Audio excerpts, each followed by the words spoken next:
I'm also a nomad who refuses to be in debt. I don't want to make a decision today that is going to make me lose my decision-making faculties tomorrow. I thought we were going to have a real confrontation.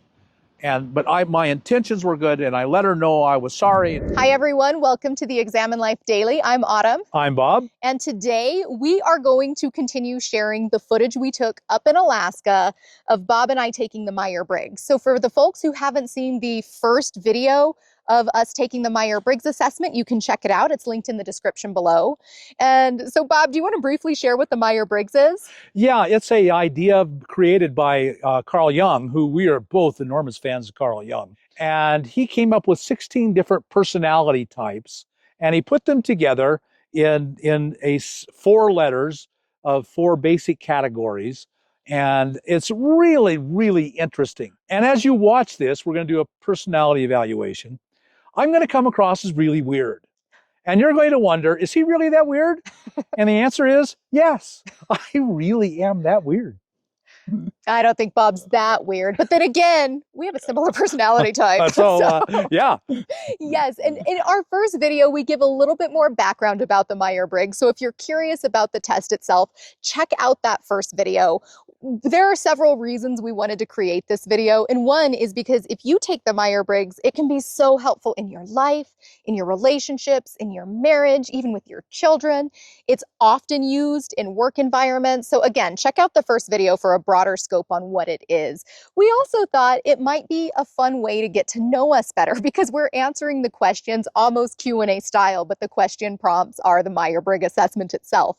So you are getting to know us, sort of the personalities behind these different quotes and philosophies that we talk about. So I know I always enjoy getting to know people I follow online a little bit more. And so hopefully that can be something at the very least entertaining about this video to come. All right, so we're gonna hop back up to Alaska and just dive right in where we left off. You work behind the scenes to help other people accomplish their goals. Yes, I definitely do. So I would strongly agree. Yeah, strongly agree. You experience option paralysis where you can't move forward because you're unable to make a decision. I strongly disagree. I'm going to go neutral because if I just am not sure, yeah, I'm going to go 100% neutral because I'm going to let the universe decide. If nothing seems right, I just don't see any reason to choose one or the other, then I want to let the universe decide. And so I will just do nothing. We'll just wait and we'll see what happens, and the universe will decide for me. So I'm going to go neutral. You know what comes to mind with that? You have the virtue of patience. And I think that truly is a virtue.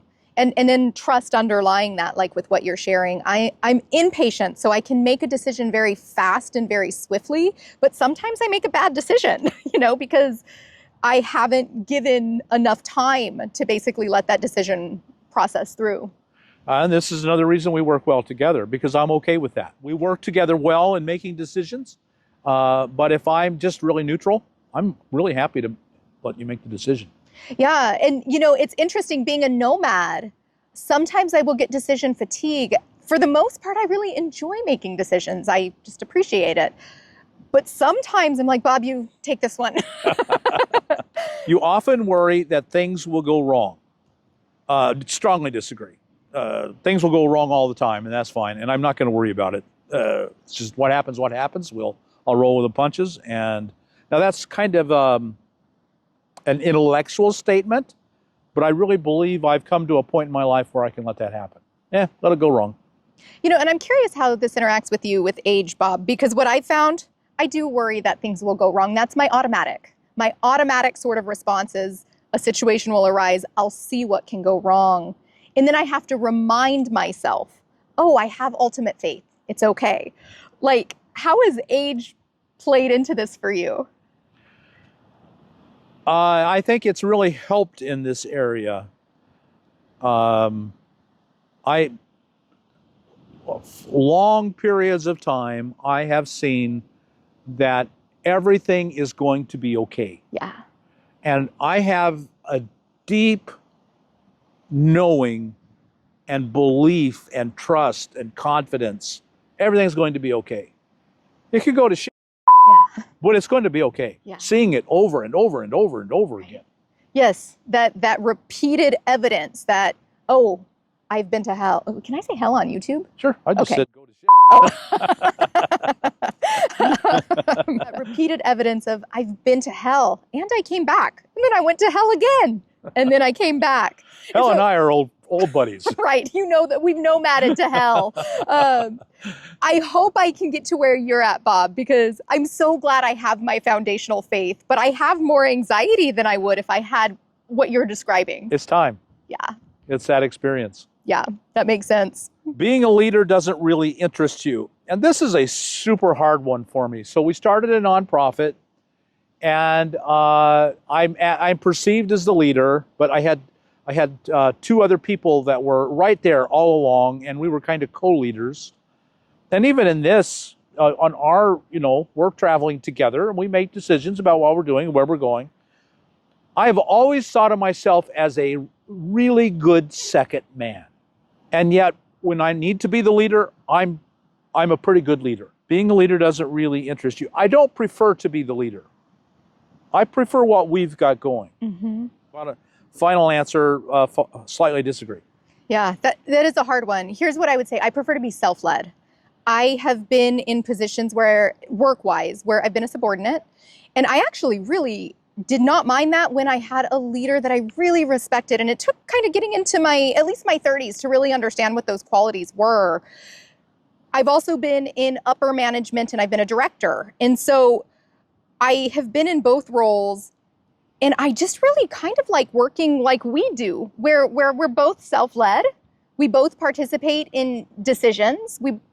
I don't like holding people accountable. That's just not something I'm really interested in.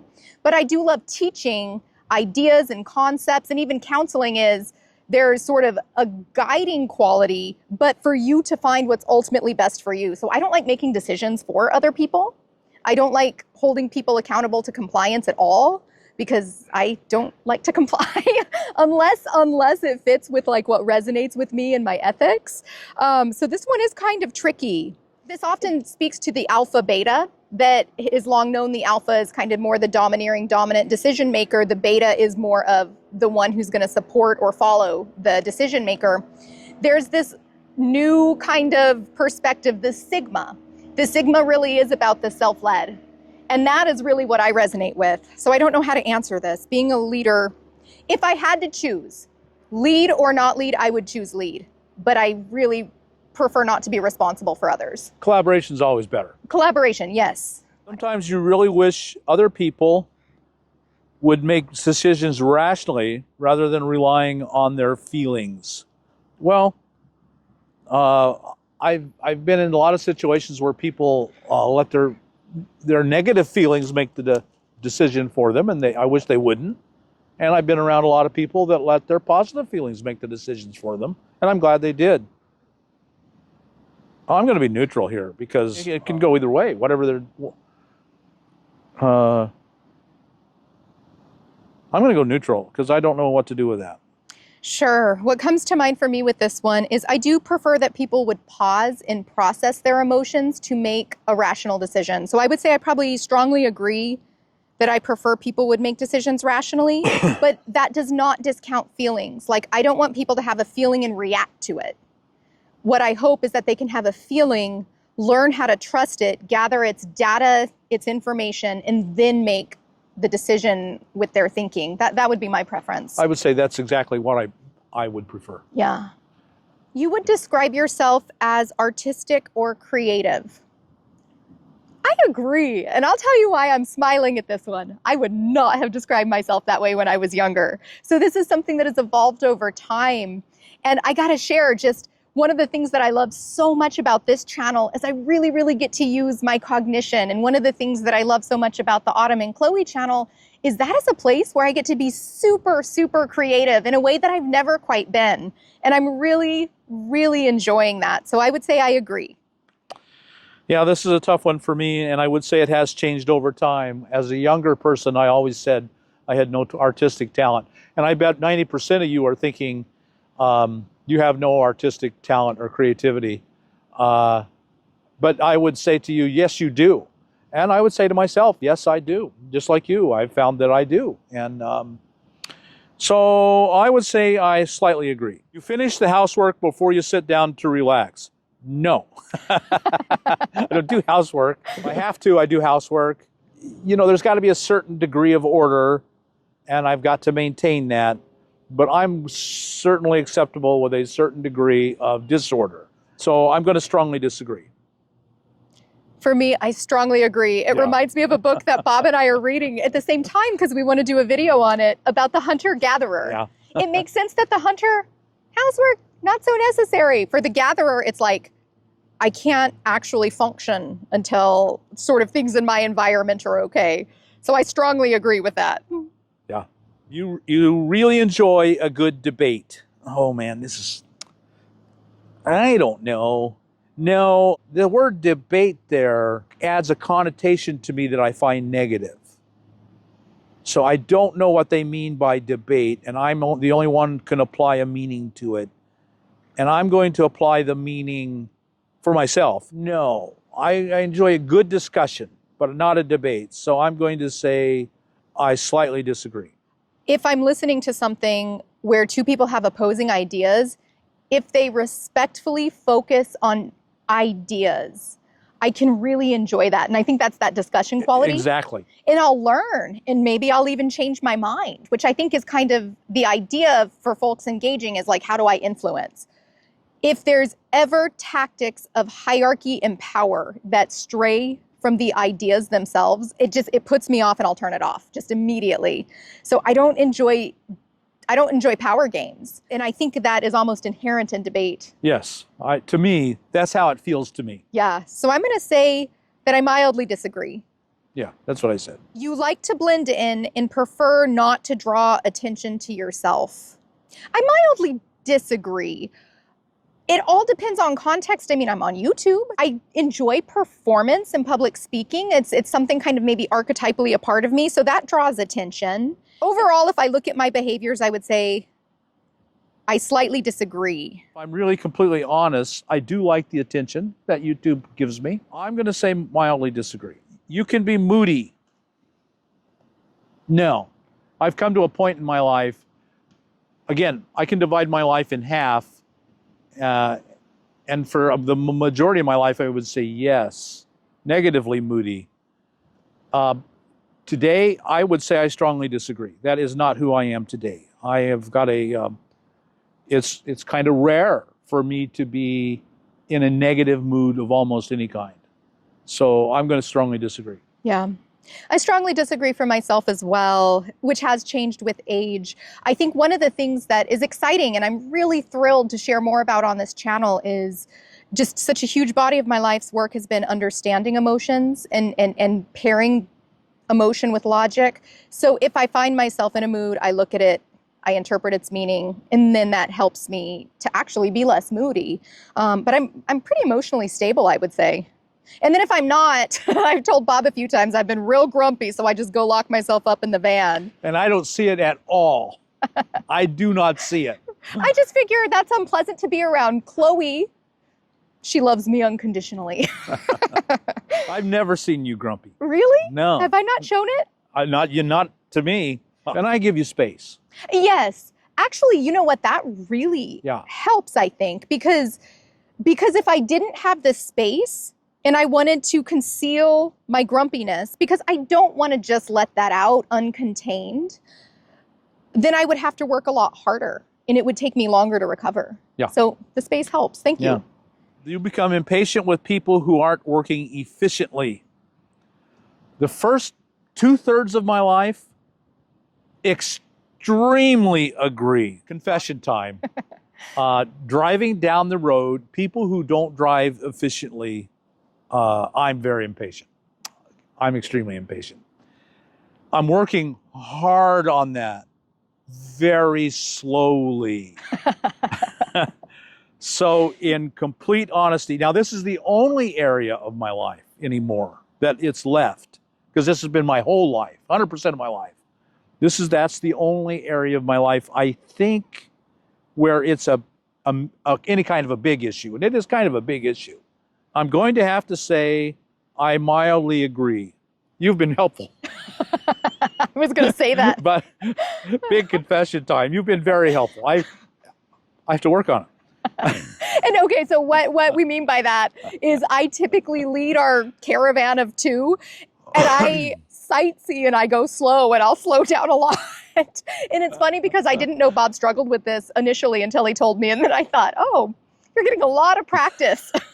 Yeah, and for me, you become impatient with people who aren't working efficiently. I'll be honest, I strongly agree.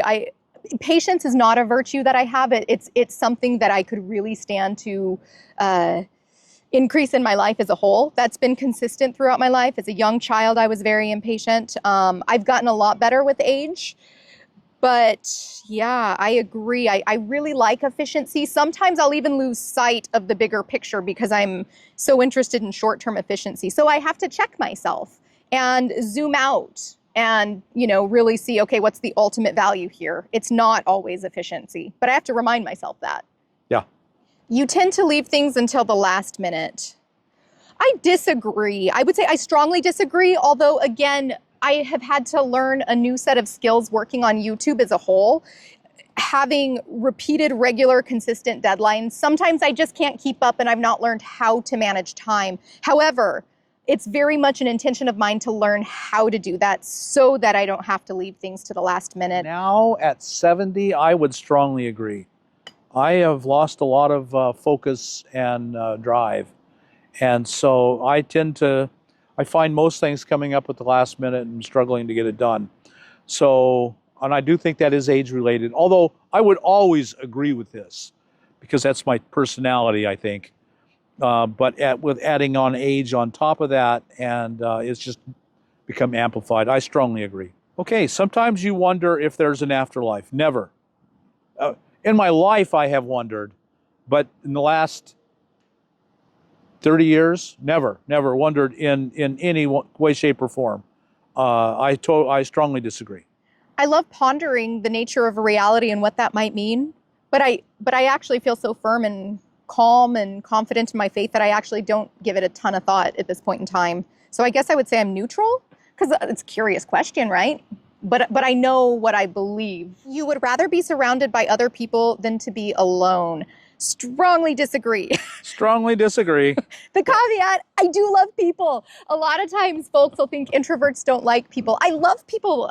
I think if I couldn't be in service in some capacity to people, to dogs, to life would completely lack meaning. I just need lots and lots and lots of alone time. Yeah, strongly disagree. Discussions about theory bore you. Your interests are more practical. I love theory, but it must be made practical.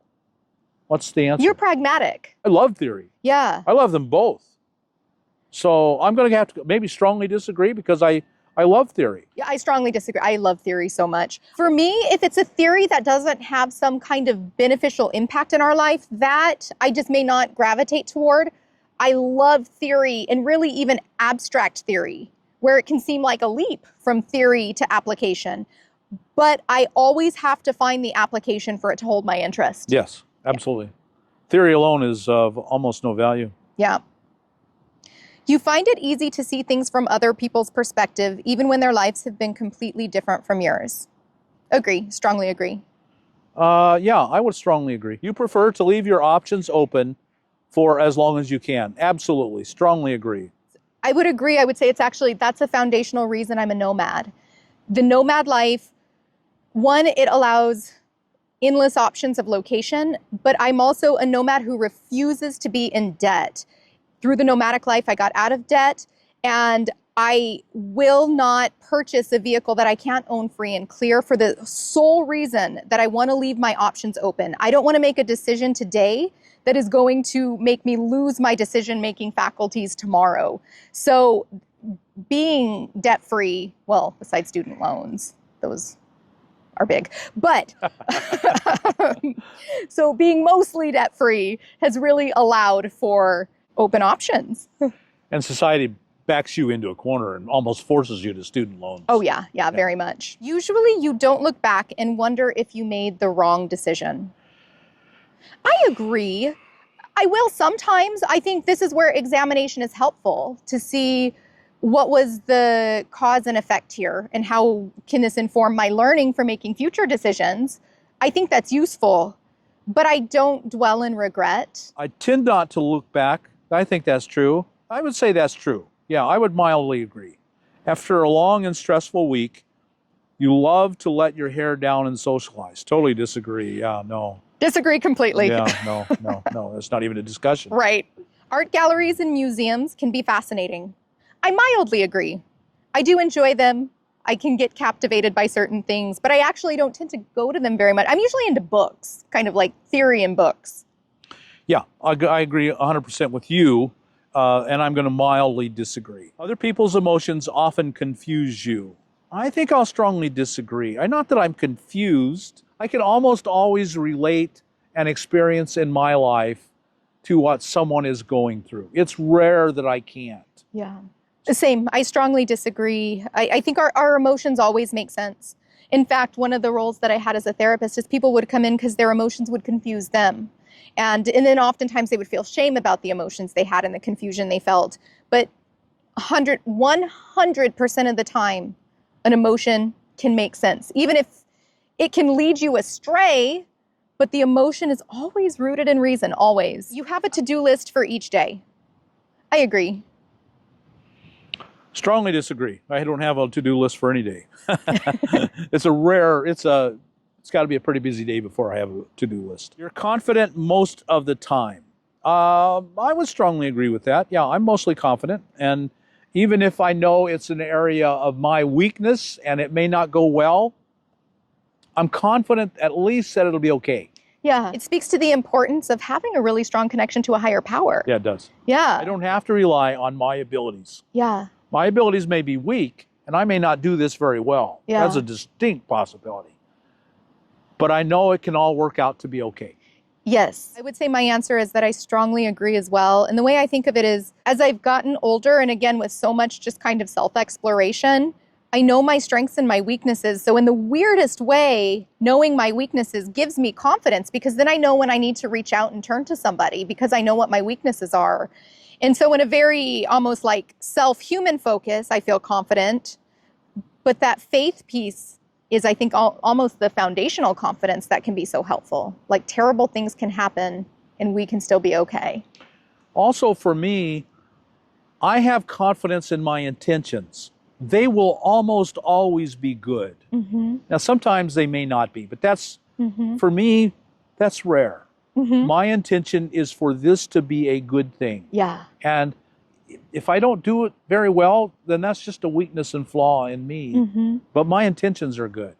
And that's a huge deal. It is a pretty big deal. And relationally, it's a huge deal because Yes. then people are going to experience you as trustworthy and be more apt to be forgiven if you accidentally step on their toes or something. Right. So I parked here, yesterday, and I was blocking a gate, and I thought most people can get around, and if they can't, I'll move. So of course, someone came up when I was blocking them, and they couldn't get around. My intentions were good. I never intended to be in their way or do them any harm, and I expressed that through my answers and my response, and she went away content. I thought we were going to have a real confrontation, but my intentions were good, and I let her know I was sorry and that I'm going to move right away, and my intentions were good, and she could see that, and it made everything okay.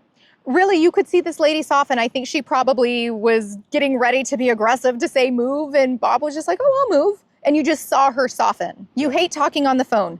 Can there be something bigger than strongly agree? If that's a scale of 100, then I'm 1,000 Yes. disagree. Right. Oh, 1,000 agree. Sorry. I would 1,000 times rather drive to the store and talk to the person, even when that's terribly inconvenient, than call them. Yes.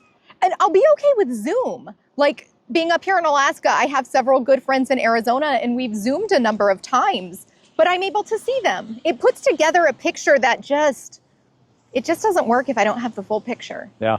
You do your best to understand where other people are coming from. Yeah, I would absolutely strongly agree with that. I always try to. I don't always succeed. I'm not perfect by any means, but it is my intention to understand what's going on. Woman pulled up yesterday. she had a really aggressive face. Mm-hmm. But I strongly understood I'm in her way. She is expecting me to be a jerk, and so many people are jerks in that case. So I made very careful. I understood where she was coming from. She was totally in the right. I was totally in the wrong. And so I tried to defuse the situation. Yeah, I try to understand where people come from. Strongly agree. Yeah, yeah. I strongly agree for me as well. I think it's important. I just think it's a good relational thing. You're the one who brings friends together for social occasions and outings. Mildly disagree. And I'm surprised that it's not a full disagree. It's just this is something that I've had to kind of intentionally put some effort into. So I have arranged gatherings for some of my friends, but they do it more often than I do. You're the one who brings your friends together. So no, I'm not, but I do occasionally. When your plans are disrupted, you get things back on track quickly on this. Actually, I think that's a strength I have. I'll strongly agree. Nice. When I was younger, I would have said strongly agree. If I'm honest, I think social media, like not YouTube. YouTube is the protein of social media. It's the junk food social media has actually really disrupted my attention span, which is typically a strength of mine. You have many regrets. There are many harms I have done that, given a chance, I would jump at the chance to go back and fix them. And so I regret that. I regret the harm I have done, and I've done a lot of harm. So do I have many regrets? Yes. Do I regret my life? No. It took everything it took. And I do believe, as a theory and a strong belief, that the harm I've done ultimately worked for good. Well, and Bob, tell me if this fits, because what you're sharing is you're acknowledging, yeah, there are some real things I would have done differently. Yeah. And then it took time to kind of even see that. And given the chance, you do it differently. But it also doesn't sound like it kind of eats you up. No. Okay. No, it takes, for all of us, it takes what it takes. Yeah. And it takes pain. Yes. And it's the give and take of life to have pain inflicted on me, and by my own foolishness, ignorance, to inflict pain on others as well. There's a quote, I wish I knew who to attribute it to. It might be Maya Angelou, but it might not.